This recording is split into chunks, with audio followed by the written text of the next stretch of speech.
Halo teman-teman semuanya, kita bertemu kembali di Wealth Mastery. Kita lanjutkan pembahasan kita di video sebelumnya ya, yaitu tentang membeli mobil, ya, membeli mobil BMW X1. Ya, di video sebelumnya kita sudah bahas panjang lebar tentang bagaimana kamu membeli mobil, ya, terutama mobil luxury itu harganya akan jatuh, ya. Harganya akan jatuh, tetapi kalau misalkan kamu kredit 4 tahun, ya, misalkan itu eh, harganya. Misalkan saya ini harganya 50.000, dalam waktu 4 tahun saya total membayar bunga, ya bayar bunga saya sudah DP 10.000 dengan asumsi kredit saya luar biasa bagus, setiap bulan saya bayar 700. Kita sudah hitung di video sebelumnya bahwa itu setelah 4 tahun ya, setelah 4 tahun itu saya membayar sekitar, ya kita nggak sebut aja 60.000 lah ya, kurang lebih sekitar 60.000. Video detailnya ada di video, nanti saya kasih di link ya, di bawah. Eh, tetapi ketika mobil itu saya jual, ya itu harganya mungkin cuma tinggal 15.000 ya. Kalau nanti saya jual mobilnya cuma tinggal 15.000. Jadi dari segi investasi mobil itu bukan aset ya. Itu kita harus mengetahui perbedaan antara mana itu aset, mana itu liabilitas. Itu poin utamanya.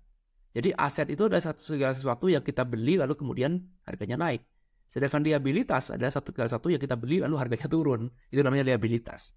Ya sama seperti mobil ini, kalau cuma buat gaya-gayaan ya, misalkan sekarang saya mau beli mobil ini hanya untuk bikin tetangga saya panas, misalkan supaya saudara-saudara saya itu julid dengan saya, maka harga yang harus saya bayar sangat mahal ya. Apalagi kalau saya belinya mesti menyicil. Nah, dari video yang pertama itu kemarin teman-teman banyak sekali pertanyaan yang masuk ke email. Ya, jadi kalau misalkan teman-teman ingin bertanya tentang seputar keuangan, saham itu Anda bisa email saya. Emailnya kemana? Anda lihat di kolom deskripsi di video ini. Di semua video pasti ada alamat email saya. Anda boleh bertanya. Ya nanti kalau saya sempat saya akan jawab. Ya, mungkin bisa lewat tulisan, bisa lewat video. Ya. Nah kemarin ada banyak pertanyaan, saya nggak sebutin satu persatu ya. Ada banyak pertanyaan yang nadanya kurang lebih sama. Ya menyimpulkan seolah-olah seperti berarti Pak Irwan ini anti dengan mobil baru, anti dengan mobil mewah. Jawabannya adalah tidak. Enggak. Ya, cuman balik lagi, semuanya itu adalah case by case, teman-teman. Jadi tidak bisa ada jawaban yang umum berlaku untuk semuanya, tidak bisa. Semua keadaan finansial setiap orang itu berbeda-beda. Contoh misalkan, Pak, apakah saya boleh membeli mobil mewah? Ya, tergantung. Kalau dengan mobil mewah itu bisnismu jadi lebih lancar, ya boleh-boleh aja. Contoh misalkan, wah saya Pak lagi mau menekan proyek besar nih. Masa mobil saya Avanza? Ya orang nggak percaya dengan saya, maka saya perlu BMW untuk membuat klien saya yakin dengan saya. Sehingga saya bisa, BMW ini membantu saya memenangkan proyek besar yang saya kejar. Boleh? Sehingga mobil ini, yes harganya turun, tetapi mobil ini membuat saya jadi lancar bisnisnya, sehingga omset perusahaan saya bisa jadi meningkat. Itu kan? Ya, atau gini, boleh nggak Pak saya beli mobil mewah? Oh boleh, mungkin mobil mewah ini dikasih untuk hadiah bagi pegawai yang berprestasi. Jadi kalau misalkan ada tim pemasaran, kalau kamu tembus target sekian, selama sekian waktu, saya kasih kamu bonus mobil mewah ini.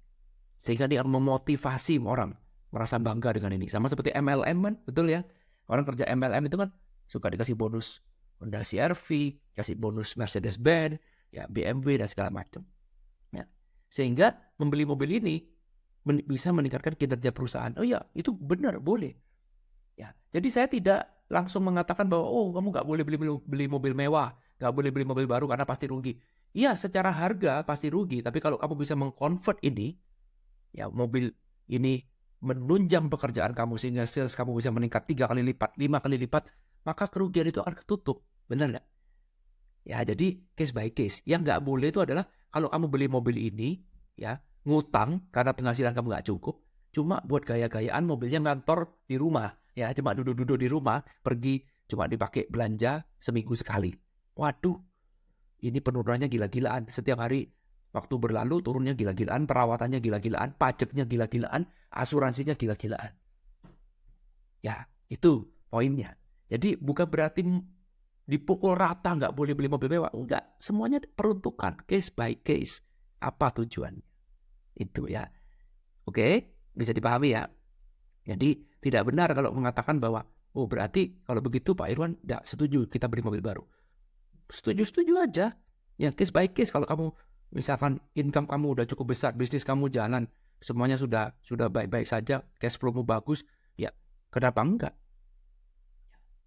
Lalu kemudian kemarin ada juga yang mengatakan seperti ini, berarti Pak Irwan ini anti dengan kredit. Ya kalau bisa dibayar dengan cash. Oh iya, iya dan tidak. Kalau kamu sekarang bekerja tidak menggunakan modal, oke, jadi kan kamu sekarang hanya pegawai misalkan, atau dokter yang tidak butuh modal ya, atau konsultan ya yang tidak butuh modal untuk mencari uang, hanya bermodalkan skill berbicara, skill keilmuan, enggak, ya mungkin kamu kredit juga enggak apa-apa, karena modal kamu bisa dipakai atau bisa ditabung atau kamu bisa investasikan. Tapi kalau kamu saya kerja perlu modal, ya seperti punya toko misalkan, atau kamu kerja di stock market, di saham, itu nggak perlu modal.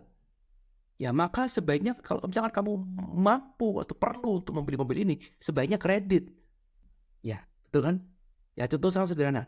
Kalau sekarang saya tahu cara membuat 10% per bulan, ya membuat income, bisnis saya bisa membuat income 10% per bulan. Investasi saya bisa membuat return 10% per bulan. Dan saya punya duit 50 ribu untuk membeli mobil ini, ya saya nggak akan beli cash.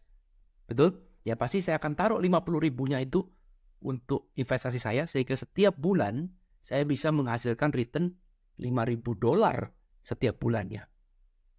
Ya, dan $5.000 itu akan saya pakai buat nyicil BMW ini. Betul? Ya, sebagian ya. Saya yakin cicilan nggak sampai $5.000 kan? Ya, sehingga nanti at the end kalau itu berjalan mulus, ideal, semuanya baik-baik saja, maka at the end saya beli mobil ini gratis kan, pakai uangnya bank. Kenapa? Karena bunga yang dibebankan ke saya dari banknya, dari leasingnya untuk membeli mobil ini atau kredit mobil ini jauh lebih kecil dibandingkan dengan income yang saya dapatkan. Sehingga ya saya perlu kredit. Ya lebih baik kredit. Itu kan namanya pilihan. Kamu bisa nge-lease, sewa, bisa finance, bisa nge-cash. Ini pilihan. Karena itu pihak finance itu memberikan kita pilihan sesuai dengan kondisi kamu mana yang paling pas. Ya, jadi nggak bisa kita mengatakan, oke Pak, dari ketiga ini mana yang paling oke. Nggak bisa, semuanya ada plus minus, semuanya balik lagi case by case. Itulah gunanya kenapa kamu perlu konsultan. Ya, karena seorang konsultan akan memberikan solusi yang sesuai dengan keadaan keuangan kamu. Kamu tidak akan bisa mencari solusi di konten YouTube seperti ini. Karena ini kan kita ngomong umum. Ya, secara umum. Ya, sehingga kalau saya buat video ini secara umum, maka saya yang nangkep ini secara umum, saya nggak tahu bagaimana kondisi keuangan di setiap orang yang nonton video saya. Nggak tahu. Ya, sehingga seolah-olah seperti kesannya, oh berarti Pak Irwan anti dengan kredit. Oh berarti Pak Irwan anti beli mobil mewah. Oh berarti Pak Irwan anti beli mobil baru. Kalau gitu kita beli mobil yang busuk-busuk aja. Nggak begitu. Enggak. Bukan begitu poinnya. Bukan. Tapi poinnya adalah sesuaikanlah dengan kondisi keuangan kamu. Ya namanya kita kan namanya wealth. Wealth itu berarti menumpuk aset, ya, menumbuhkan kekayaan. Jadi nggak apa-apa kita mobilnya jelek, tapi kita bisa memutar uang kita, membuat uang bekerja, katanya Pak Tov gitu, buat uang bekerja untuk kamu. Sehingga kita menumbuhkan uang, karena setiap orang kan ada levelnya di mana kamu mencari uang, ada levelnya kamu menumbuhkan uang. Ya, itu kan kita harus lalui. Jangan sampai kamu cuma kita berpikir saya akan muda terus, saya akan sehat terus, sehingga income saya akan aman terus sampai 5 tahun ke depan. Ya, itu pola pikir yang salah. Sehingga berpikir, ya udahlah, kita kredit ini, kredit itu, dan semua barang yang kamu kredit itu harganya turun di masa depan. Itu yang paling bahaya. Ya, jadi kamu harus tahu barang yang kamu kredit ini fungsinya untuk apa. Harganya akan naik, akan turun. Beda kan? Kamu kredit mobil mewah dengan kamu kredit rumah misalkan. Nah, kalau kredit rumah itu nilainya akan naik. Betul? Jadi berbeda kalau misalkan kamu, oke, kita kredit rumah 20 tahun misalkan. Ya. Kamu bayar. Yes, betul. Jumlah uang yang dibayarkan akan lebih mahal, sama seperti mobil ini kan tadi. lebih mahal setelah 20 tahun. Tetapi kenaikan rumah akibat inflasi, ya itu akan jauh lebih besar dibandingkan dengan bunga yang kamu bayarkan. Sehingga kalau kamu sekarang kredit rumah, ya tentu saja secara teori investasi lebih bagus daripada kredit mobil. Kenapa bisa berkata seperti itu? Kita pukul rata ya, lagi-lagi ya teman-teman, ini pukul rata ya untuk kelas umum. Ya, kalau kita lihat secara umum, rumah harganya akan terus naik. Sedangkan mobil harganya akan terus turun. Demikian juga misalkan, Pak, saya mau kredit S&P 500. Saya mungkin nggak bisa kredit ya, S&P 500 nggak bisa kredit. Mungkin gini deh, saya punya uang Pak, saya mau menabung untuk membeli S&P 500. Oh iya, kamu beli saham, beli indeks saham. Kamu tahan 5 tahun, kamu tahan 10 tahun, kamu tahan 20 tahun. Maka nilainya akan terus naik. Ya, berarti kan kamu menabung aset, bukan menabung liabilitas. Nah, ini adalah ilmu yang paling sederhana, teman-teman. Karena kalau sekarang kita tidak mengerti arti dari aset, tidak mengerti arti dari liabilitas, tidak mengerti mana yang aset, mana yang liabilitas, kamu nyicil, utang hanya untuk menumpuk liabilitas. Barang yang nggak bisa bikin kamu jadi uang. Maka semakin susah hidup kamu dalam hal keuangan. Gitu ya. Saya rasa udah cukup kita ngobrol tentang mobil ini. Next kita akan ganti topik. Teman-teman masih banyak topiknya. Plus juga kita akan melakukan live YouTube agar teman-teman bisa langsung bertanya. Kita tanya jawab. Gitu ya. Terima kasih udah atas pertanyaannya. Jadi sekali lagi teman-teman kalau ada pertanyaan seputar financial, Anda boleh tanyakan di email ataupun di komentar dalam video ini. Jangan lupa like and subscribe. Oke? Thank you. Udah nonton video ini. Ketemu lagi di video Wealth Mastery selanjutnya. Thank you.